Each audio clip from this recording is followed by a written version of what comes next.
कुछ महीने पहले मैं अपने भांजे से मिलने ऑस्ट्रेलिया गया था। केवल 1 महीने की यात्रा, लेकिन वहां मैंने वो देखा जो जीवन भर नहीं भूल सकता। वहां मैंने एक अंग्रेज देखा जो शुद्ध हिंदी बोल रहा था। न सिर्फ बोल रहा था, बल्कि अपनी पूरी लाइफस्टाइल भारतीय बना चुका था। उसकी कार में भजन, आरती और कीर्तन चलते रहते थे। खाने में शुद्ध शाकाहारी भोजन। धीरे धीरे पूजा पाठ, संस्कार, भाषा सब कुछ अपना लिया था उसने। पर ऐसा करने को उसे किसी ने नहीं कहा था। फिर ऐसा क्या आकर्षण था जिसकी वजह उसने अपना क्रिश्चियन धर्म छोड़कर हिंदू धर्म अपनाया? दरअसल वह एक सामान्य इंसान नहीं था। वह डाउन सिंड्रोम से ग्रस्त था। 34 साल की उम्र, लेकिन मानसिक आयु 12 साल। शायद इसी वजह से उसके दिल में वह मैल नहीं आया जो हम बड़े होते होते अपने अंदर भर लेते हैं। उसका नाम था नाथन, पर प्यार से हम उसे नथुआ कहते थे। अपनी बहू सुनीता उसकी सरकारी डिसेबिलिटी सपोर्ट थी। उसका काम था नथुआ को इमोशनल सपोर्ट देना और रोजमर्रा की जिंदगी में गाइड करना, ताकि उसे महसूस हो कि वो समाज का हिस्सा है। नथुआ रोज 6-7 घंटे उसके साथ रहता। खाना, पढ़ाई, घूमना, खेलना और मनोरंजन सब सुनीता की जिम्मेदारी थी। सुनीता के लिए वह बस एक ड्यूटी थी, पर नथुआ के लिए सुनीता पूरी दुनिया थी। वह सुनीता को मम्मी बुलाता था।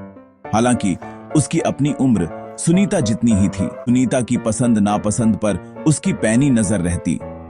सुनीता को हिंदी बोलते सुना तो नथुआ हिंदी सीखने लगा। सुनीता को शाकाहारी खाना खाते देखा तो उसने चिकन मटन छोड़ दिया। सुनीता पूजा करती तो उसने अपने आप को हिंदू घोषित कर दिया। उसकी मां उसे चर्च ले जाना चाहती थी, पर वह मना कर देता। उसकी दलील बस इतनी, मैं हिंदू हूं, सुनीता मेरी मां है। सुनीता किसी दिन छुट्टी लेती तो उसे miss you, mummy love you mummy के मैसेज भेजता। वह रोज सुनीता के नाम कार्ड बनाता, इंटरनेट से कविताएं कॉपी करके उनमें लिखता, यू आर बेस्ट मॉम। ये सब सुनीता मुस्कुराकर अनदेखा कर देती। पर इन सब बातों से सुनीता के बच्चे चिढ़ जाते। मैं उन्हें छेड़ता, संभल जाओ, ये दीवाना एक दिन तुम्हारी मां को भगा ले जाएगा। तब उनकी तमतमाई हुई शक्लें देखने लायक होती। पर उसकी सबसे अद्भुत बात थी उसका समर्पण और अनुशासन। सुनीता जैसे ही किचन में जाती, नथुआ तुरंत उसके आसपास मंडराने लगता। उसकी आंखों में एक ही उत्सुकता, मुझे कोई काम मिलेगा क्या? वह कभी पानी भरने की कोशिश करता, कभी प्लेट्स उठाने लगता, कभी सिंक के पास खड़ा होकर इंतजार करता। काम छोटा हो या बड़ा, उसे फर्क नहीं पड़ता। बस सुनीता खुश रहनी चाहिए। सुनीता का इतना आज्ञाकारी था कि सुनीता उसे जिस जगह खड़ा रहने को कहती, वह वहां से हिलता भी नहीं था। अगर सुनीता भूल भी जाए तो अगले दिन भी उसे उसी जगह खड़ा पाया जा सकता था। अगर पढ़ने को कह दिया तो तब तक पढ़ता रहता जब तक सुनीता खुद आकर रोक न दे। उसके लिए सुनीता ही भगवान का रूप थी और उसका हर शब्द भगवान का आदेश था। फिर वो दिन आया जब हम इंडिया लौट आए। 3 दिनों में ही संस्थान से फोन आ गया, नाथन ने खाना पीना छोड़ दिया है, उसे हॉस्पिटल में एडमिट करना पड़ा है।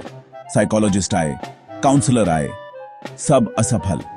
सुनीता का लौटना उसकी जिम्मेदारी नहीं थी, इसलिए नथुआ की मां ने अपने पैसे से उसका एयर टिकट भेजा, बस इस उम्मीद में कि सुनीता आएगी तो नथुआ जी उठेगा। और यह सच निकला। वो फिर से चहक उठा। उसकी जान में जान आ गई।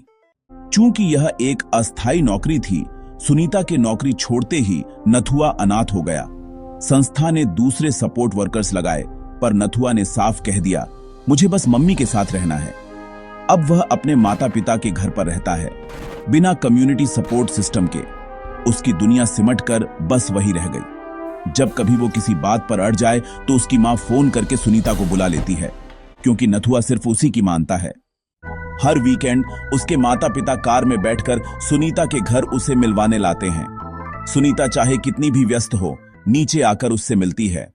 नथुआ को देखकर समझ आया, धर्म किसी पूजा या पहचान का नाम नहीं, धर्म सिर्फ एक है, प्यार का। और नथुआ उसे सच्चे रूप में निभा रहा है।